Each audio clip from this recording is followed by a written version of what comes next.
fiction, science fiction, horror, fantasy, crime, LGBT, thriller. You have now entered the House of Mystery with your hosts, Eric Shapiro, David North Martino,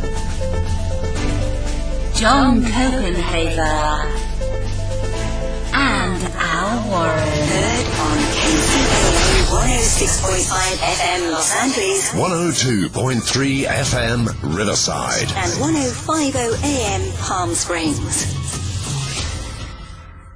Today we're going from D-Day to now shoot for the moon.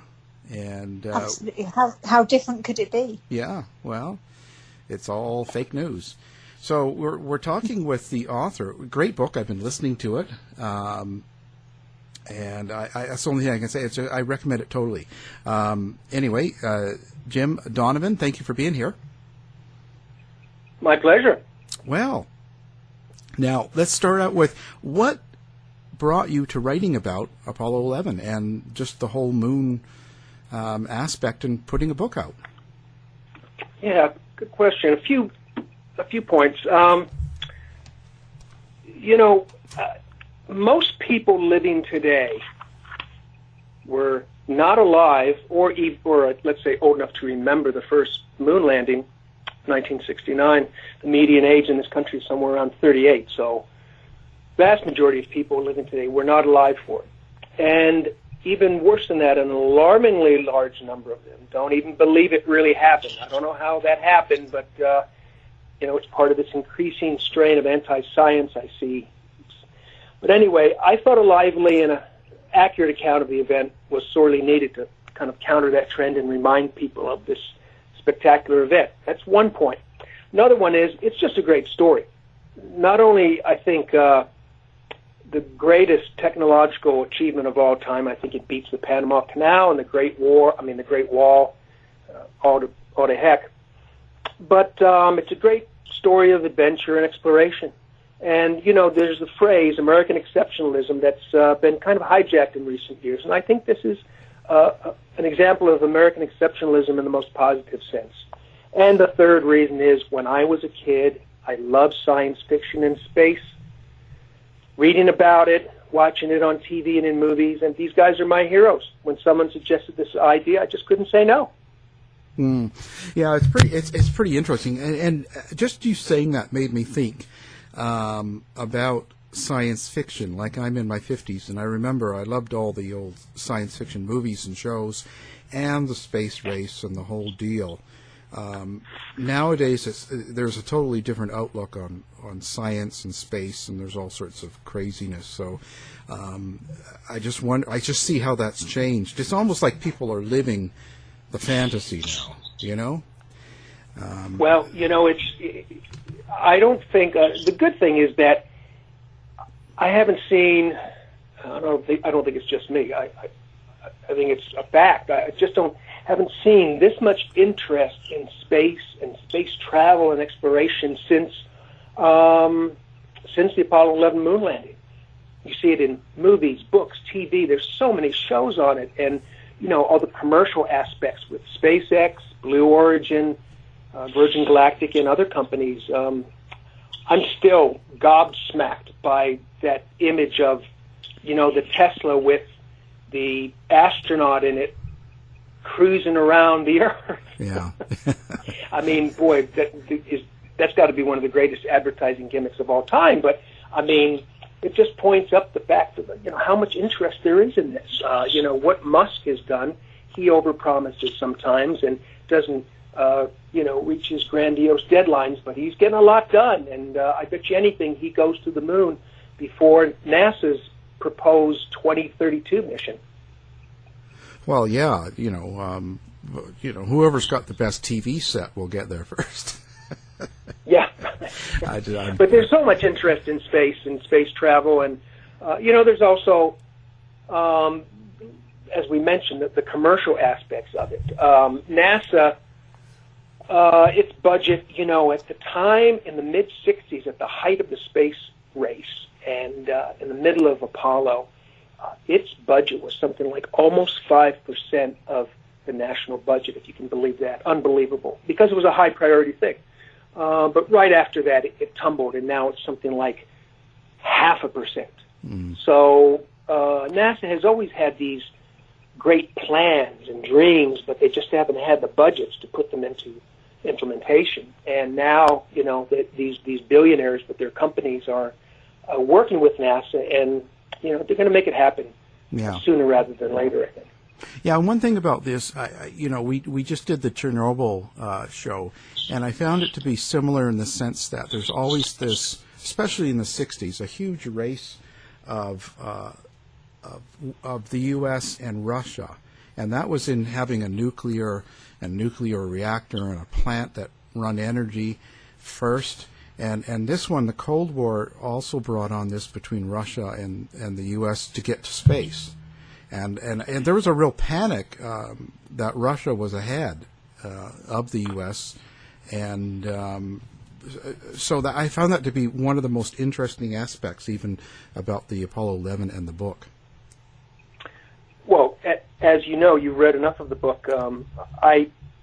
Whenever I do a book or on an event, I like to put it in context and go back and show how we got there. So I really start where the story and the space race starts in October 1957, where, the fat cat America, we were just sitting there, still basking in the post-war glow of, being the conquerors and the winners, and we split the atom, and we're the smartest guys on the block, and all of a sudden, boom, October 4th, Sputnik goes up, this little beach ball size sphere, the first artificial satellite, circling the Earth and going over the United States and beeping its way around. And, of course, it sent Americans into a frenzy. What was next? And, nuclear bombs dropped from us, a space station, a moon base.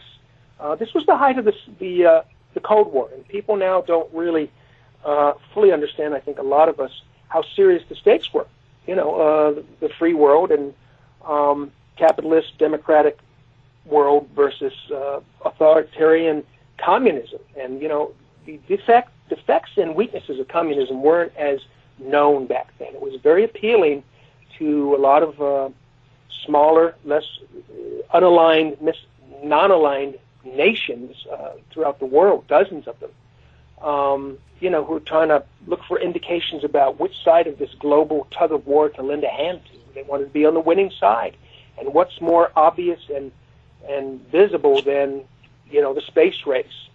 So that threw us into a frenzy, and fortunately, both sides of the aisle, Democrat and Republican, got together, and of course the Senate leader was Lyndon Johnson, who said, whoever controls space controls the world. Right. And it was made a high priority program, and that's how NASA was started and the space race began. But the Soviets were winning the first few years. First satellite, first man in space in 1961, Yuri Gagarin. First spacewalk a few years after that. First woman in space. First multi-man crew in space. They were kicking our butts in space until about the middle of Gemini. Right. Didn't they have the dog up there, too? Didn't they send a dog? Laika, the dog, went up in the second Sputnik 2, which was a lot larger, and that was a much larger satellite, and it showed clearly that, yes, nuclear bombs could be sent up there if they could do that. And, of course, the other thing was, why would they be sending a dog unless they were experimenting and testing the waters with a mammal, and they were planning on sending a man up there, which was the obvious plan. Right. Now JFK wasn't really up for it. Like most people just think it is. Like I watched the Apollo 11 movie that was just out, and I know that they promote his speech, but really it was Johnson that was kind of pushing before Kennedy got on. You're right, Al. It was. Johnson had been interested in space since the late 40s, early 50s. And he kind of understood that, that was the new frontier before Kennedy used that phrase with it. And as I think I mentioned, while Eisenhower was still president in the late 50s, he was pushing for a space program which got NASA started in 1958. Kennedy wasn't much for space when he got elected, but once he started learning more about it and meeting some of the astronauts and some of the missions began, he warmed up to it a lot. And of course, in May 1961, he gave that speech challenging the nation to putting a man on the moon and bringing him back safely. That second part important, of course. And actually, part of that was due to a few things. The Bay of Pigs had happened a few weeks before, and the United States looked terrible, of course, because of that, and that was egg on his face also, a major blunder early in his administration. And he needed something big to take people's minds off that, the world's minds off that, and something that could prove we could do something and beat the Russians. And he asked Johnson to take care of that, and Johnson talked to lots of people, Wernher von Braun, of course, the engineer, master engineer, and lots of other people. And they told him, you know, if we really jump for a big goal, land a man on the moon, they don't have, that's going to require huge boosters, huge rockets. We can beat them on that. And that was a lot of the reasons why he gave that speech. Yeah, you know, and one of the other interesting things I think about this is, again, between Russia and the U.S., how they, you know, Operation Paperclip, and how they were trying to assemble a great Nazi engineers and scientists, and they got von Braun for the U.S. What was your thought on him? He's a fascinating individual, a man, I can't remember his first name, Neufeld, who did a biography of him, the best biography of him. I think cautiously came down on the side of some kind of forgiveness. You know, when he was a young man in Germany, and of course just loved space travel and the thought of it, and all he wanted to do really as a young man was just build rockets and go into space, preferably himself as, you know, the astronaut or whatever. They didn't have that word yet.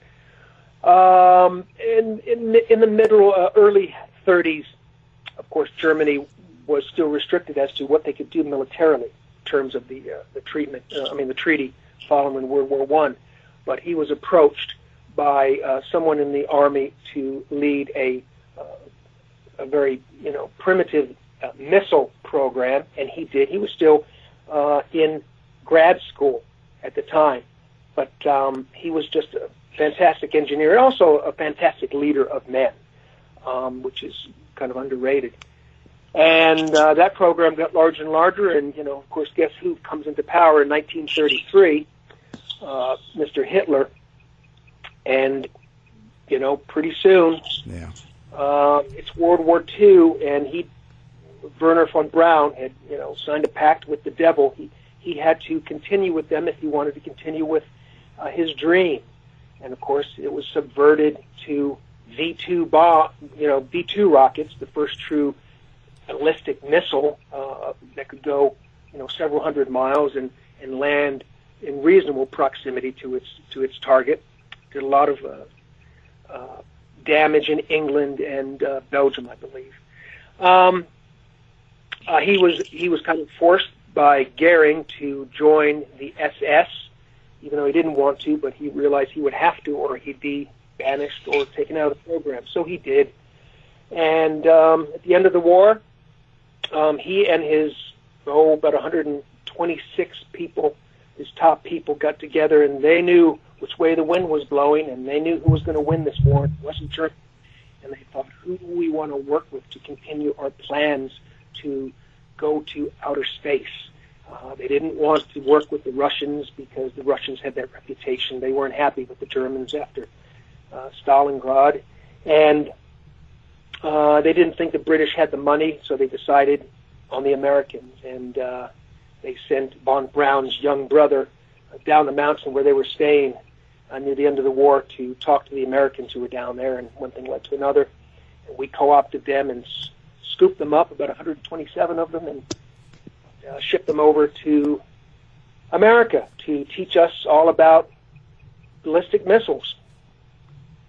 Good move. Well, at the time, they signed, I think, year contracts or something, because at the time we hadn't. The war in Japan was still going, and it looked like from all signs that we might have to invade, the Japanese islands, and lose possibly 1 million men, and we needed all the help we could get. So he was originally co-opted and brought over here to possibly help us with some missile work that would be used in World War II. But of course, the atom bombs put an end to that. So he spent the next 5 years at Fort Bliss working on missiles and showing the Americans everything they needed to know. And of course, eventually was one of the leaders in the spaceflight program. Now, the test pilots, how did they come to assign? Like, we know Neil Armstrong, Buzz Aldrin, and Michael Collins were the Apollo 11 people. How did they go about picking the people and finding them? Well, yeah, that's an interesting part of it. And the book and the movie, The Right Stuff, of course, which a lot of people are familiar with. That's the early part of the story. And the book's wonderful. The movie's a little less accurate, but it's still entertaining. They, at first, when this space program was just getting off the ground, they had no idea what kind of people they'd need. They had no idea what space and weightlessness and would do to the human body. They thought you might black out. They might do something to your brain, make you spacey or start going crazy. At first, they were thinking of putting out,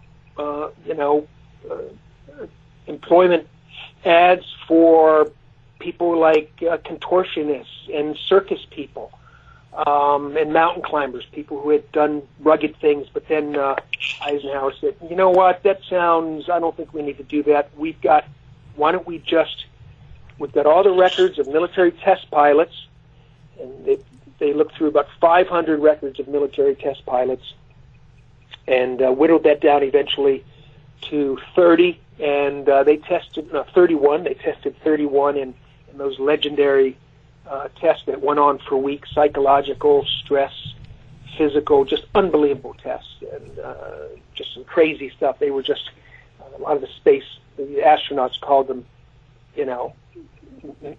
sadists, some of these scientists and doctors, because they were just practically making up experiments, But they whittled it down to 7, and that was the first group of astronauts, the Mercury astronauts, John Glenn, Alan Shepard, people like that. The next group that came out in 61 was Neil Armstrong's group. They called them the New 9. Those were also test pilots. After that, those were culled from about 725 men. After that, astronauts didn't have to be test pilots. So the first 2 groups were test pilots. The next were not. But they had to have, it was a high bar. They had to have thousands of hours, jet time, pilot time, things like that. And they did go through tests, but nothing was as bad as those first ones that the Mercury 7 went through.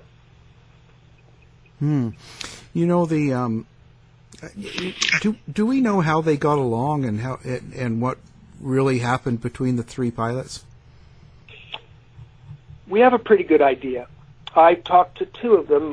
Neil Armstrong died 4 or 5 years ago, and he was kind of a private individual. I don't know if I would have been able to talk to him, but lots and lots of interviews. A book was written about Armstrong with his corporation.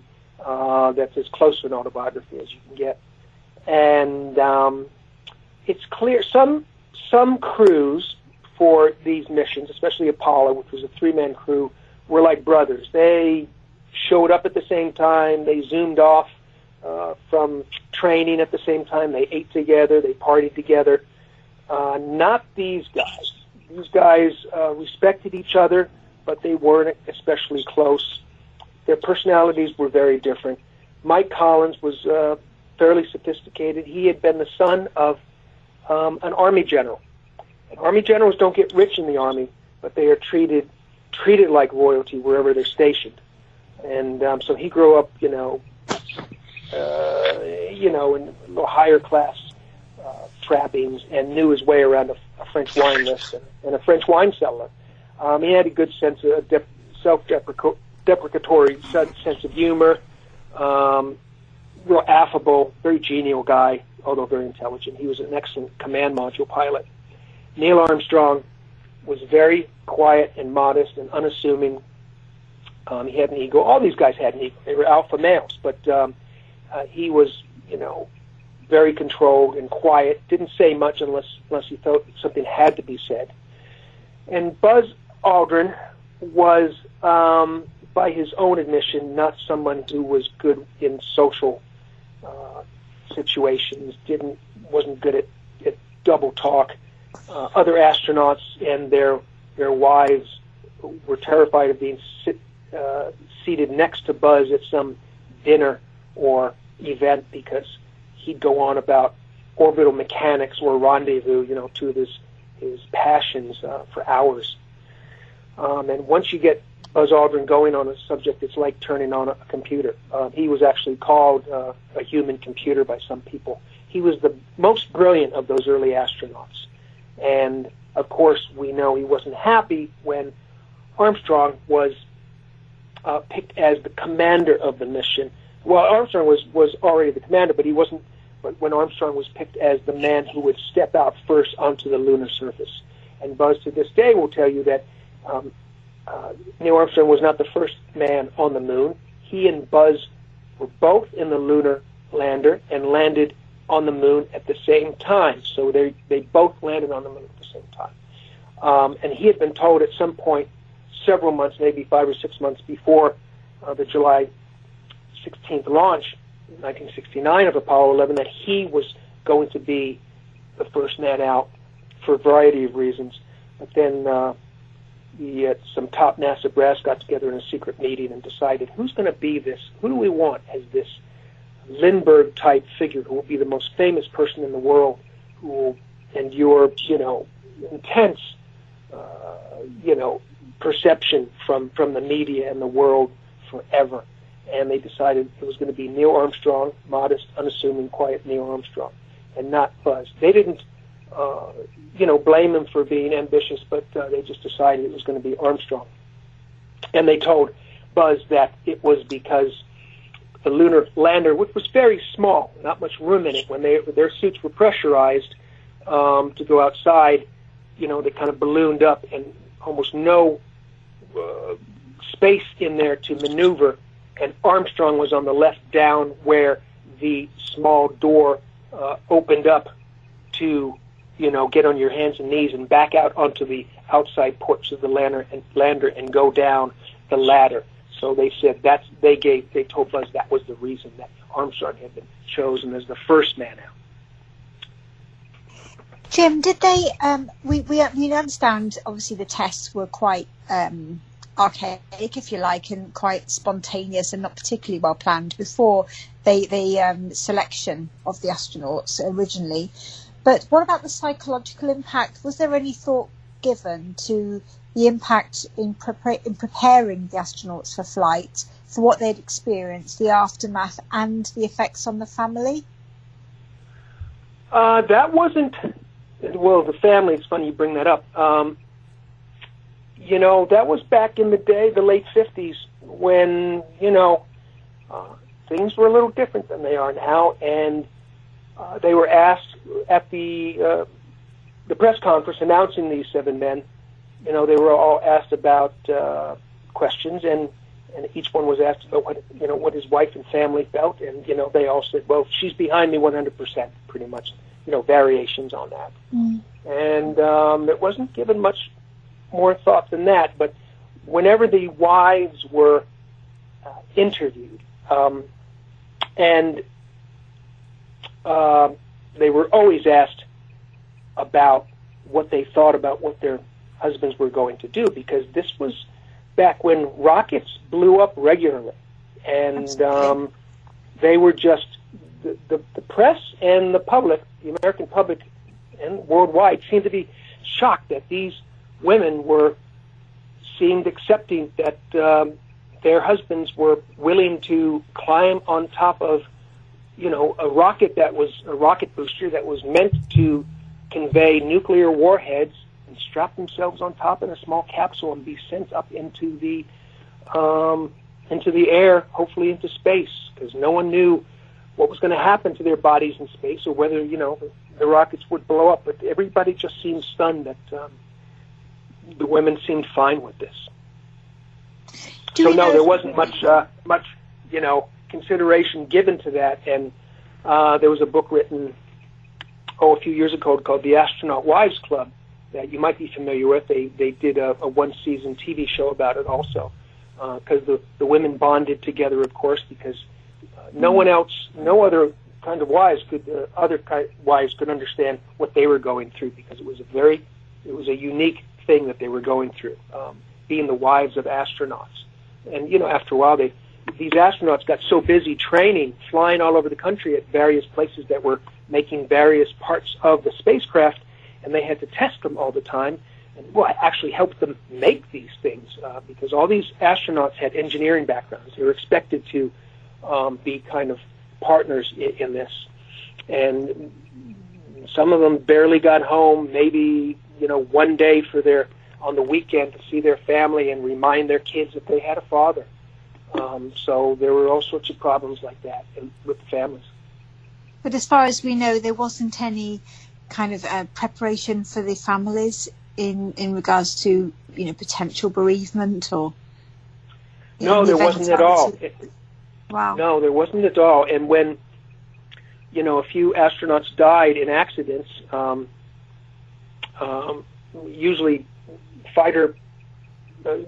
accidents they spent so much time in jets flying around the country that it was inevitable that some of them were going to die, and I think 3 or 4 of them died in those accidents. But when the first major accident in the spaceflight program happened in January 1967 in the Apollo Command Module spacecraft with Gus Grissom, Ed White, and Roger Chaffee, who were going to be the first crew to go into space aboard a manned mission of the Apollo spacecraft. And they died in January on the launch pad, ironically, not even in space, and in what they called a plugs-out test to see if the capsule could work properly on its own power, internal power. And they were working in retrospect, it seems so obvious that this was just a dangerous thing waiting to happen, but the atmosphere inside the capsule was 100% oxygen. And as anybody knows who's blown on a fire, what happens with oxygen in a fire is it's just absolutely combustible. And all it took was a spark, and they had lots and lots of combustible, non-fireproof, flammable things in the capsule, and everything caught on fire, and they were dead within a minute, mostly from inhaling noxious fumes. They did get burned, but that's not what killed them. So that came as a shock. It almost stopped the entire program. People were stunned at this. But nobody knew, that just came as a shock. And 2 of them were buried in Arlington, and 1 was at West Point. And of course, the families at that time, they didn't have many rights to anything or any kind of pensions or anything. And one of the Gus Grissom's widow eventually sued NASA and settled out of court. Well, I don't know if she sued NASA or one of the command modules construction company, North American, and settled for an undisclosed amount.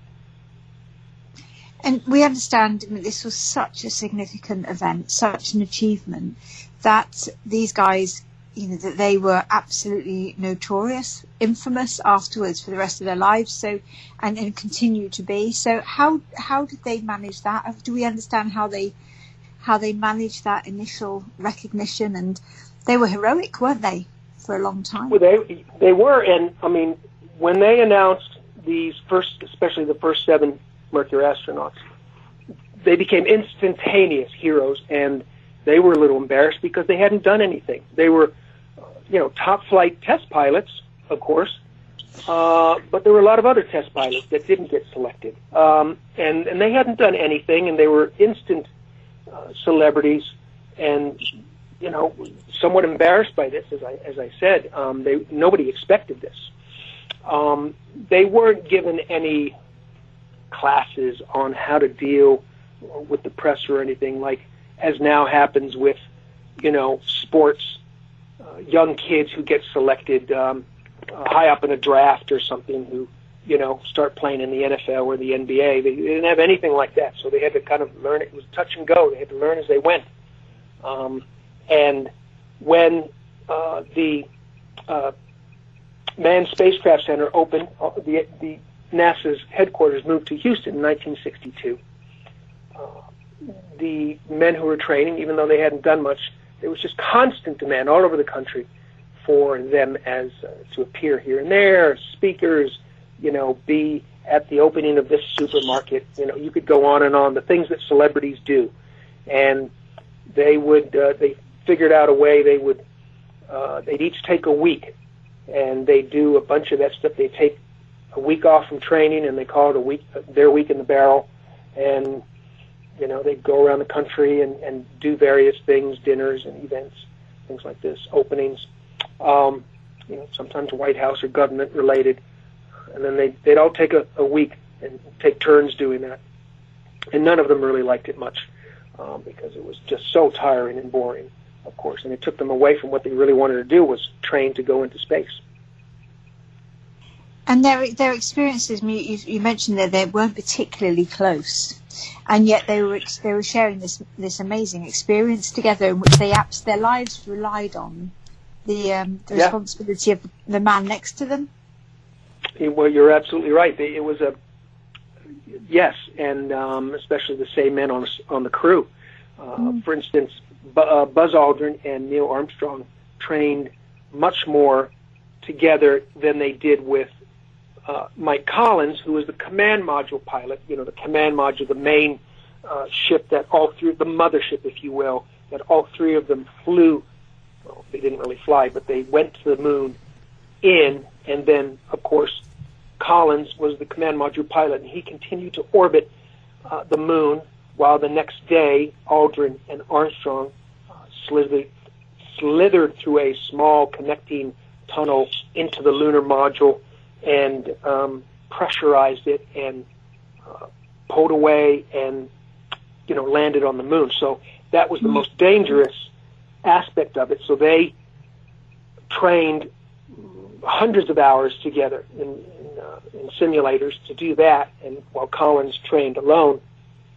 And I talked to a man who was a simulator technician, and he worked with them, and he said sometimes when they finish a simulation or a test landing, that there would be complete quiet in the simulator, and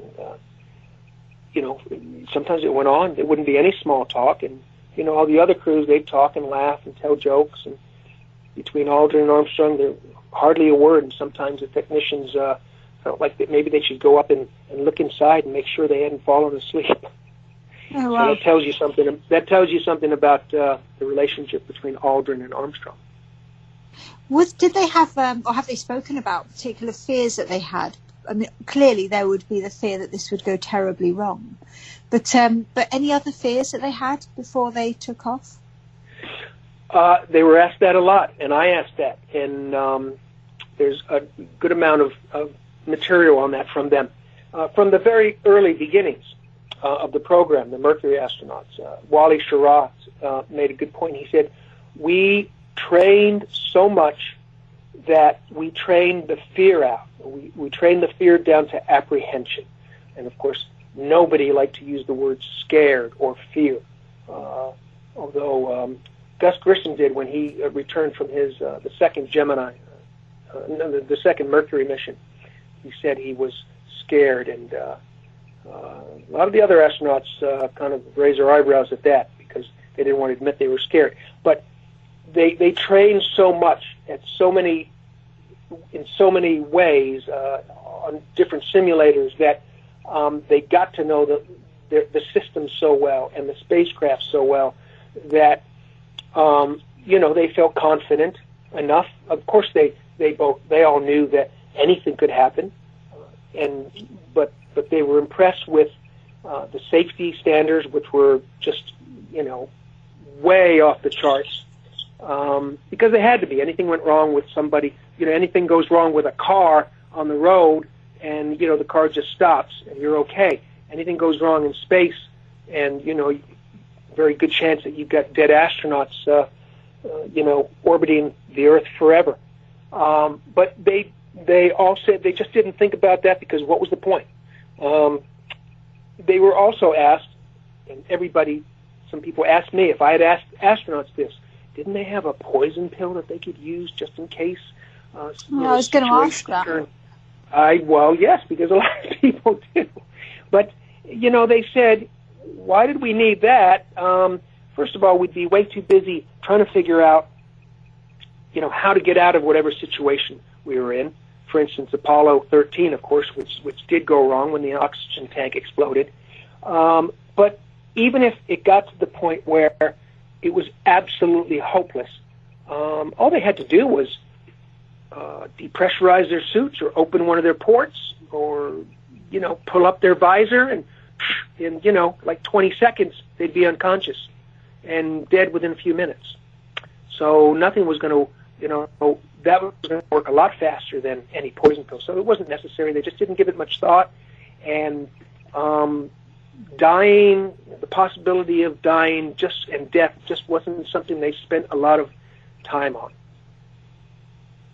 Do we know how much? I mean, we know that there was a phone call made from the president to them. There's that communication. But do they have communication at all with family members while they were on the mission? No, they didn't have actual communication with family members once the mission started. They could have, patched in, just like they patched in the president when they put up the flag on the moon. Yeah. They could have patched in a relative or a wife or something, or the families, but they had a lot to do, and Apollo 11 especially was, they just had a lot of work on their hands, and once they landed, they got out and they spent maybe 2.5 hours out there, and they had several experiments to do, and they had things to do, and they just barely had time really for the phone call for the president. So it just wasn't deemed necessary that their families talk to them by phone. What was the plan, or did they have a plan for if the astronauts didn't make it, or they weren't going to make it, or something happened, they run out of gas? There's of course there's gossip about suicide pills and things like that. Right. Was there any such thing? Well, there wasn't, because they were just trained to the nth degree and to figure out some way out if the situation arose where things took a bad turn. But if they had, for instance, when Armstrong and Aldrin landed on the moon in the lunar module, they had, maybe a couple of days of oxygen and power, so if they, flipped that switch, pushed that button that started the ascent engine, because they had a descent engine which brought them down, and then they had an ascent engine which was different. If they pushed that button, it didn't work, they would have had a day or maybe two tops, and there's nothing they could have done. Michael Collins in the command module might have gotten down to about 20,000 feet above, because he was many miles above orbiting the moon, and he might have gotten down to within about 20,000 feet orbiting the moon, but he could not have landed or gotten anywhere near the moon's surface. So if that ascent engine hadn't worked, there's nothing they could do, and they would have died on the moon. Absolutely nothing they could have done. The funny thing is that when Aldrin was maneuvering in the lunar module with a pressurized suit, and just before he got down and moved out through the small door and out onto the porch, he busted off a piece of plastic that was absolutely necessary to arm the ascent engine. It was a circuit breaker, a piece of plastic circuit breaker. He busted it off, and he didn't know until they came back in and he saw this black piece of plastic sitting there, and figured out it was the ascent engine arming system. In other words, it armed it and made it ready so it would work when they pushed the button. And he told Mission Control, and they said they would figure out a workaround. You might have to go outside and putter around with some circuits or systems. But he said, I've got a plastic pen. Why don't I stick this in and see if it will arm it, the circuit breaker. And he did it, and it worked. If it hadn't worked, they might have found a workaround, but who knows? Yeah. Well, that also brings up a point of how long ago this was, and what kind of computer did they have on board? What kind of, things were on board at the time compared to what we have now? Yeah, let's talk about computers. The computer, this was a time in the mid to late 60s, when a computer, an IBM computer, like a 790 or 794, took up, a large room. But NASA told MIT they'd need something smaller. So just a couple years before, this little thing called the microchip had been invented. So they ordered a million microchips, which, by the way, kind of really kick-started that industry. But they came up with this thing called the Apollo guidance computer it was about the size of a briefcase. It was a disky, display with a keyboard. And it had, get this, 72 kilobytes of memory and a grand total of 1 megahertz processing speed, infinitely less than my old 6S smartphone, which has 32 gigs of memory and something like a 1.85 gig processor. There's a million kilobytes and a gigabyte, so there's several million times more memory and processing speed, and my 6S then was in that primitive computer. But the funny thing was, it was a dependable little thing. It was a core rope thing. They had, hundreds of little of these microprocessor chips, cores, and copper wire strung around them. And it was primitive, but it worked for the tasks assigned to it. One of those was landing the lunar module on the moon. Kind of. It could land them using velocity and altitude, things like that. But it didn't know what was there, where it was going to land them, if you see what I mean, whether that was on the side of a crater or where there were some boulders. And coincidentally, when it was landing them, that's exactly where it was going to land them, on the side of a crater with lots of large car-sized boulders in it. And that's when Neil Armstrong took manual control, or a kind of manual control, and landed it himself. Wow. So that computer, the Apollo guidance computer, there was one on the lunar module, I think there were two on the command module. Good for a few things, but had its problems. Oh, yeah. Very cryptic. The first, one of the very first portable computers, if you think about it. Yeah. Yeah. So quite different. Now, what did the astronauts have to go through, or put them through after they landed? Like, were they in some sort of isolation or tests or anything? Well, they all did very heavy debriefings of everything and discussed ad infinitum and ad nauseum every anomaly. Anomaly being something that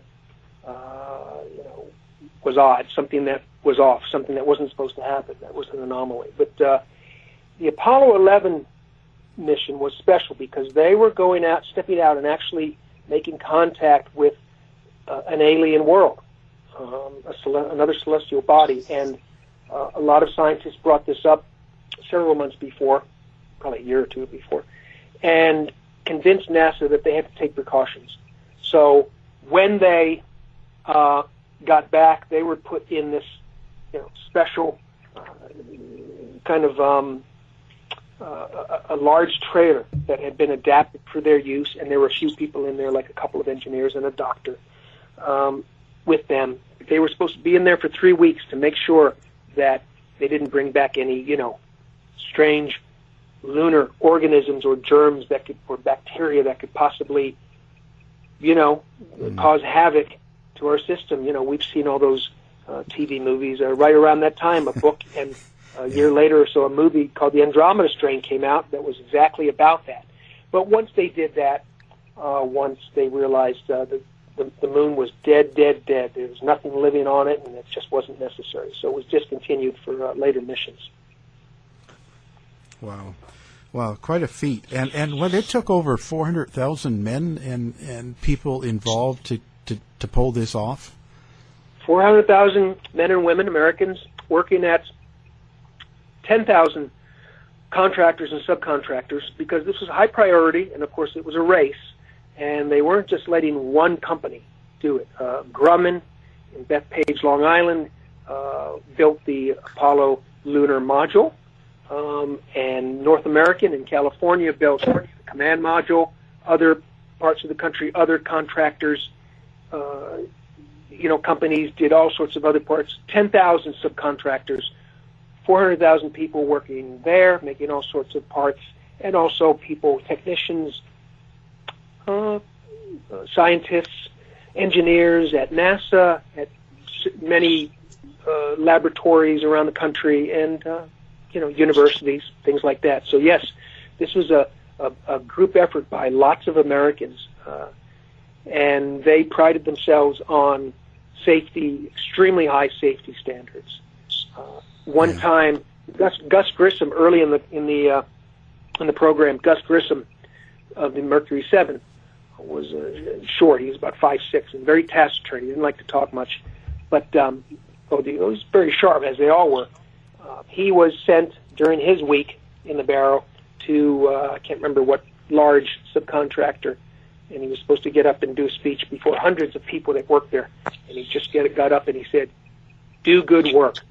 And the people went crazy. They just loved that. They did posters with his face that just said, "Do good work," and it worked. They, all these companies prided themselves on their safety standards because they had to, because their lives, American lives, were at stake. It's just amazing. Wow, that's a lot of people to have in on the conspiracy. Wow, I guess we got to that. Yeah, that costs a lot of money. A lot of people, and oddly enough, not one of them has said this was a conspiracy. Well, I didn't make any of these parts, and I'm a skeptic in a lot of ways. I'm a skeptic about maybe Roswell, maybe the JFK assassination. You know what? The science is settled on this. It happened, and it drives me crazy that some people don't believe it happened. I mean, there's so much evidence. If you really want to look, there's tons of evidence online, everywhere, in books. It happened.